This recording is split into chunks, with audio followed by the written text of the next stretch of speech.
Oscar Meyer is offering free shoelaces that smell like bacon. Cheerleaders at train stations in Tokyo brighten up the business commute.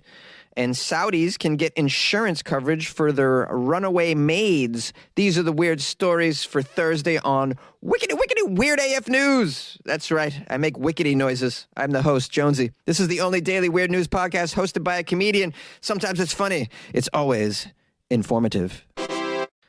Oscar Meyer is offering free shoelaces that smell like bacon.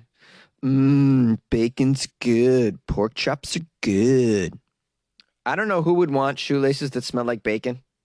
You're going to have every dog in the neighborhood following you around. I mean, if you're lonely, you want all the animals following you. Yeah, bacon-smelling shoelaces. I'd imagine you're going to get attacked eventually. Some mangy, one of these alley mutts is just going to go at your feet. Just going to rip your legs up just going at your shoelaces. Oscar Meyer announced it's going to be giving away shoelaces that smell like bacon. Of course they're giving them away. You can't charge for these things. Who would buy shoelaces that smell like bacon? I'd imagine some people do. People with a foot fetish. Oh, yeah, maybe even a bacon foot fetish. Anybody got a pork/foot fetish? I'm sure people do. This giveaway of the bacon-smelling shoelaces marks the re-release of Nike's Air Max 90 bacon sneakers. Oh, you didn't know that Nike makes bacon sneakers? Yeah, me neither. Thank God for Weird AF News, eh? I don't know who would wear these bacon sneakers. I'm looking at a photo of them. They're quite ugly. Whenever there's some sort of, release of a very exclusive, themed piece of clothing or shoe wear, they're always so ugly. Like, I always find myself looking at that going, who would wear this? Not only that, who would pay that much to wear that? Because they always cost 10 times more than the regular release of the item, the exclusive one. Like these bacon shoes, you would never wear these. Why would you wear these? They're ugly. Plus, they probably cost you $5,000. Okay, back into the story. Here's a quote from the Oscar Meyer Company. Do you guys know Oscar Meyer? They're very famous for their wieners. Just like...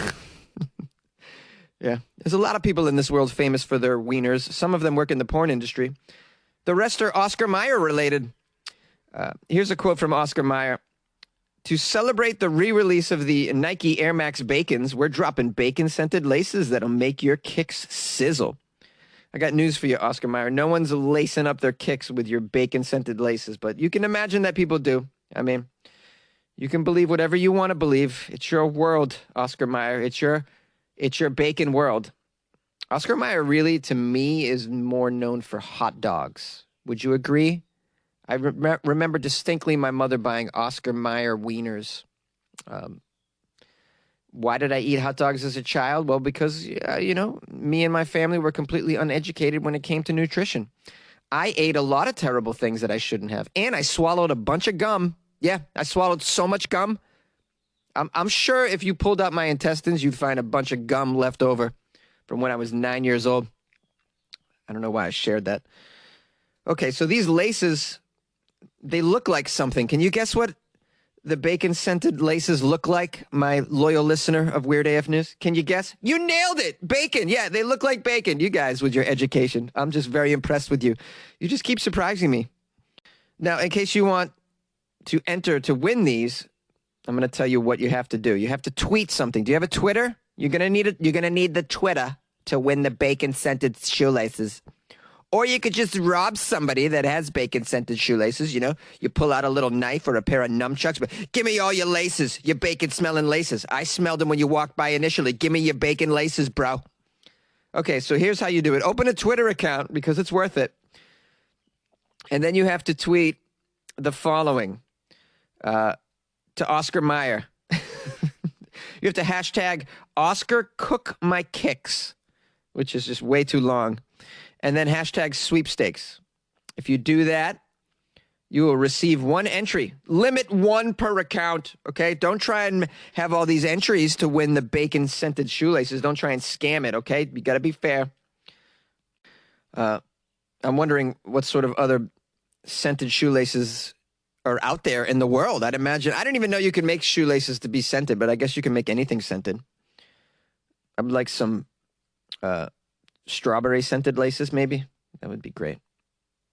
What about kiwi? Yeah, kiwi scented laces. I like the smell of kiwi. It's a good fruit, by the way. Very underrated. You guys into these scented shoelaces? I don't know why you'd be into scented shoelaces, to be honest with you. It's just going to get messed up because what happens to our sneakers? Inevitably, they get dirty and nasty. So what's the point? Now, a bacon scented bow tie. Now we're talking. Cheerleaders at train stations in Tokyo brighten up the day of businessmen. As dejected corporate salarymen commute to their offices in dull central Tokyo business districts, 3 female cheerleaders wearing red uniforms, socks, and of course face shields and masks are dancing with big smiles in front of Shimbashi train station. They're saying, "We'd like to be the energy that gives you a little courage for your day." That was my impression of a cheer. This is the morning cheer. It's been carried out by members of a cheerleading club who have been encouraging commuters in front of major train stations in Tokyo districts such as Shimbashi, Shinjuku, and Ikebukuro. The cheerleading club's first captain is Aya Hasegawa, age 44. She began the activity all by herself in 2009, but her cheerleading team grew and has carried out total 1,000 cheerleading events at stations and other public places by November 2020. Oh, I love this. Just raising the morale of people in the world. Oh, I could have used this in New York City when I was getting on the train in the morning. Oh, cheerleaders? Yeah, life's okay now. I just need my morning cheerleaders on the train and my morning coffee. Bam! I'm going to have a good day. Why don't we all have cheerleaders involved in our daily lives to keep the morale up? I don't know. It's a great idea. So it says here, after quitting her job due to trouble getting along with her colleagues, Hasegawa, no, by the way, who doesn't get along with a cheerleader? I mean, there's something wrong with you. Hasegawa, she noticed that almost all businessmen looked very gloomy during their commute to work in the morning. They are frowning like I used to. I used to be depressed. What can I do to get them energetic, I wondered. That was when she began the morning cheer. Now, no one asked Hasegawa to take on her cheerleading task. She did it all on her own to improve the lives of people that she saw needed it. She devoted all her energy to her cheerleading activities on the train platforms, making use of her dance experience. She was sometimes teased, of course, about what she was doing, but she didn't give a damn. She kept on dancing and cheering and chanting, and before long she attracted other like-minded women who happened to be former cheerleaders, former dancers. With the addition of new members of the squad, the cheerleading club became livelier. Finally, Hasegawa retired in January 2015. But it still goes on with a new captain. So far, there's been 15 total members over the years, among whom 8 have retired. One of the 7 remaining in the group is someone named Kana, who works on idle activities. She said of the morning cheerleading, "It's really hard to wake up early, but I'm encouraged by people telling me that their day went well because of my cheering. It's great. My life was down, actually, but now it's up as well. This is great for everybody."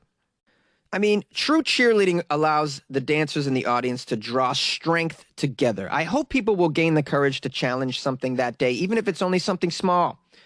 My ultimate goal is that people who are cheered on then go and return that favor to someone else by the end of the day.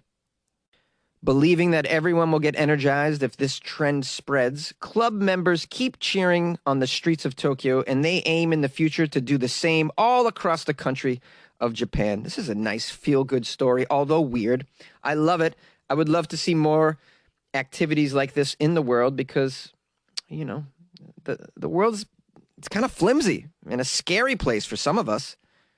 Certainly can be down, and we've all had a rough past year, I'm sure. So cheerleaders just flood the world with like happy musicians as well, playing music. Oh, I would love that. That would cheer me up on the platform sometimes when I was in New York City. Some of the train musicians that you would see, the subway musicians, they have a program in New York City where it's like music underground or something, and they actually, I believe, get money to give to these subway performers. It's sort of like an arts plan of some sort. That didn't come out right. I don't know if I've painted a correct picture of that, but You can kind of imagine what I'm saying. But yeah, I loved the music. That would cheer me up. Anything to make you feel better when you're on that morning commute, especially public transportation, can be a real drag, man. So I just love this. You like podcasts? You're listening to my podcast. Maybe you thought to yourself, I'd like to make a podcast. Too difficult. No, not with Anchor. Anchor has free creation tools that allow you to record and edit your podcast from your phone or your computer. Anchor distributes your podcast to Apple, Spotify, Stitcher, and more. They have advertising integration, so you can even make a little money off your podcast. Everything you need to make a podcast in one place. Download the free Anchor app or go to anchor.fm to get started. And good luck with your podcast. Good luck with your creation. Good luck with your life, man. Saudis can now get insurance coverage for runaway maids. Saudi Arabia's Ministry of Human Resources and Social Development will be launching an insurance plan to compensate people if hired domestic workers, also known as maids, decide to run away from their employers. I wonder if this must be an issue where maids are just running away. I've had enough of this. I am out of here. I'd imagine maids in Saudi Arabia are treated pretty poorly. I mean, if Saudis treat their wives like crap, how do you think they're treating the maid? How do you think that the men in the household are treating the maids? I'd imagine pretty poorly. No wonder they're running away. Sorry, I didn't mean to get political, but it's true. Yeah, I'd imagine they're running away. Just walking off the job after a week. The ministry and the Saudi Central Bank have done some studies and procedures, and they're making this policy go ahead, according to the media. Employers will be compensated the recruitment costs if a maid leaves or refuses to complete their contract after a 3-month trial period ends. It says here they're making changes to the Saudi private sector to attract talent and boost the economy, which has taken a hit by the pandemic. Analysts say its abysmal record of human rights abuses and reputation for the poor treatment of migrant workers could hinder attracting talent. Yeah, well, I don't know if this is going to help either, because this isn't for the worker. This is for the employer, really. What are you doing for the migrant workers? What are you doing for the maids? Huh? That's what I want to know. I mean, are you going to give them kung fu lessons so when their employer grabs their ass, they can just kick them in the cojones? What are you doing for the maids? Goodness. I mean, I tell you, some people have it rough in life. You know, here I am recording a podcast in a closet, and sometimes I'm like, oh, woe is me. Imagine being a maid in Saudi Arabia. I mean, this, if anything, Weird AF News is making you feel good about your own lot in life. Right? Because you could be a maid in Saudi Arabia, or, you know, you could be living in Florida. I mean, there's so many worse off predicaments that you could be in. Isn't that great that I'm kind of reminding you of that? Now, thinking back on some of the worst jobs I've had in my life, I've never was a maid. I did work at a place called Pat's Beef House, which was a pretty terrible experience. I was basically a dishwasher, and I had to scrape these giant pans that had cooked beef on for hours. They would cook this beef, and then these pans were just encrusted with all this beef stuff. It would take me forever just to wash one of these pans. I would just be scrubbing away in a sink for hours. I mean, it did wonders for my forearms, but I mean, it definitely ruined the skin on my hands and everything. I was just constantly wet. It was awful. I mean, we all get these jobs that we can't stand, right? I mean, luckily, I was able to just kind of like walk away from that job.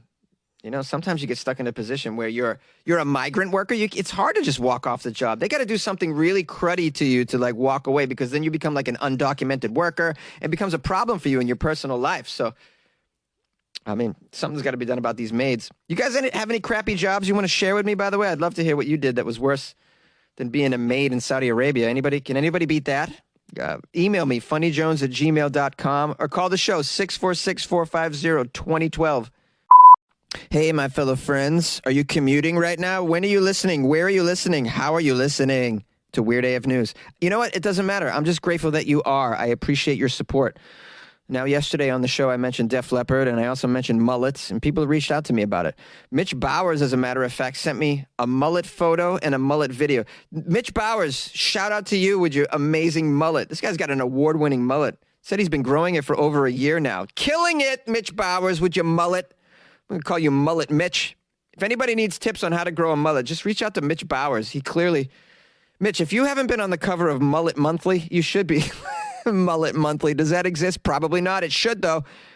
Also, who else reached out to me? Somebody, I don't know who this is. I wrote a response saying, can you please tell me who you are? I just love this. Someone sent me a video of them singing Pour Some Sugar on Me. Unbelievable, by the way. That was awesome. And then, who else? I got one more here. Days Morrissey. Days. I mentioned that I was curious as to whether Def Leppard still performs these days. Days Morrissey. Hope you don't mind me mentioning your name, Days, which is just an amazing name, Days Morrissey. Unbelievable. You should be a musician with that name. Absolutely. Probably is. Or a drug dealer. Days, man. Get it? Because Days, man. Like, if you don't sell weed. Days sent me the schedule of Def Leppard who's performing in Southern California in the fall in what's called the Stadium Tour. Check out this lineup, man. It's Motley Crue, Def Leppard, Poison, Joan Jett and the Blackhearts. What about that? Man, I've always wanted to meet Joan Jett. She's a badass. It's a badass chick right there. Joan Jett, are you kidding me? Joan Jett. You make babies with Joan Jett. You make the most rockin' ass babies in existence. Joan Jett. Joan Jett, I want to make a little sweet love. What was that big hit Joan Jett had? I love rock and roll. Put another dime in the jukebox, baby. Damn, is that song so old that there were dimes going into jukeboxes? Man, how old is Joan Jett? She's probably like 75 years old, but she looks amazing. Hey, anybody want to hook up with a 75-year-old? Joan Jett, yeah. Sign me up. Joan Jett. I'm losing my mind today. You guys inspired me to lose my mind. Anyways, these outros are out of control. I shouldn't even be allowed to do them. They don't really make sense either. Okay, what else? Anybody else? That's about it. Please check out the Patreon, because that's how we pay the bills around here. Patreon.com/WeirdAFNews. I posted a bonus episode with me and comedian Dave Neal. That was yesterday. I think I posted that, or the day before. I also put up some videos of me trying weird stuff, weird treats from around the world. Which reminds me, shout out to Kirsty Kelly, who reached out to me.